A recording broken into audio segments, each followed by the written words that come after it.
तयार आहे. फक्त साहेब एकदम अटीतटीला न येता डायरेक्ट खोक्यांवरती कारवाई न होता, मोडतोड न होता आपण समंजस्य पुढे जावं, त्यासाठी सुरू कर. पहिली गोष्ट ही झाली. दुसरी गोष्ट जे आमच्या रेकॉर्डवर आहे परंतु त्यांच्या पुनर्वसन नाही झाला त्याच्या बाबतीत ऑलरेडी मी 2 बैठक घेतली आतापर्यंत नगरवासी विभागासोबत. त्याच्यामध्ये जे डेव्हलपमेंट प्लॅन असतात जसं पवारजीने सांगितलं तर 20 वर्ष आम्ही रिवाइज करतो. त्याच्यामध्ये खोकी पुनर्वसनची एक रिझर्वेशन असतात, गाडी पुनर्वसन खोके पुनर्वसनची रिझर्वेशन असतात. काही एरिया त्याच्यामध्ये डेव्हलप झालेला आहे, काही एरिया अजून डेव्हलप झालेला नाही. तर ज्या एरिया डेव्हलप झालेला नाही त्या बाबतीत आम्ही काहीतरी एक मॉडेल शोधतो, शोधून ते चालूच आहे काम, की त्या ठिकाणी कसं बाकीचे राहिलेलं पुनर्वसन ज्यांचे करायचे आहे त्यांचे कसं करण्यात येईल. पीपीपी मोडवर करता येईल, कन्स्ट्रक्शन टीडीआर यूज करता येईल, की महापालिका स्वतः फंड देऊ शकते किंवा डीपीडीसी किंवा आमदार फंड किंवा जनरल फंड. ते सगळे आम्ही मॉडेल बघून आमच्या ते एक्सरसाइज ऑलरेडी चालू आहे आणि आम्ही सांगू इच्छितो की विल ट्राय अवर बेस्ट की आम्ही विदिन 1 मंथ ते धोरण फिक्स करू की नेमकी कुठे कुठे आपल्याला बाकीचे खोकी राहिलेले आहे त्याच्या पुनर्वसन कसं करता येईल.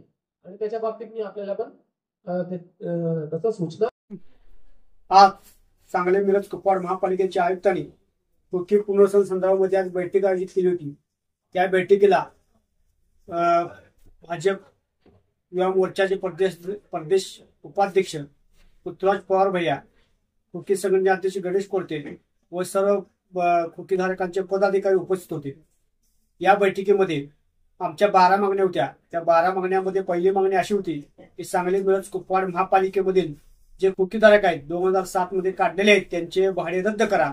त्या भाड्यावर आयुक्त साहेबांनी भाडे रद्दसाठी प्रस्ताव तयार करून शासन दरबारी पाठवण्यासाठी प्रयत्न करू असे आश्वासन दिलेले आहे. त्याच्यानंतर मुद्दा 2 आपले सध्या ज्या जागेत खोके आहेत त्या जागेत खोक्यांचे पुनर्वसन करावे, त्यालाही आयुक्त साहेबांनी हिरवा कंद दिलेला आहे. ज्या जागेत आहे त्या जागेत शक्य असेल तर पुनर्वसन करू असं म्हणलेले आहेत.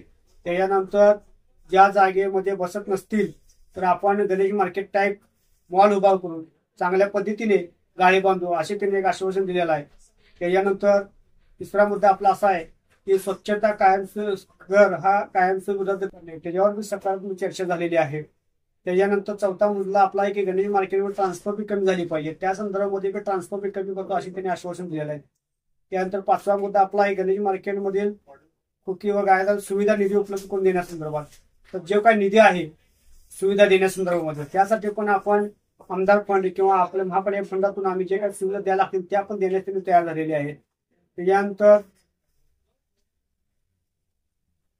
खोकीधारकांना लाईट, पाणी, पिऊन गुलाब या सर्व सुविधा देण्याचे आश्वासन आयुक्त साहेबांनी दिलेले आहेत.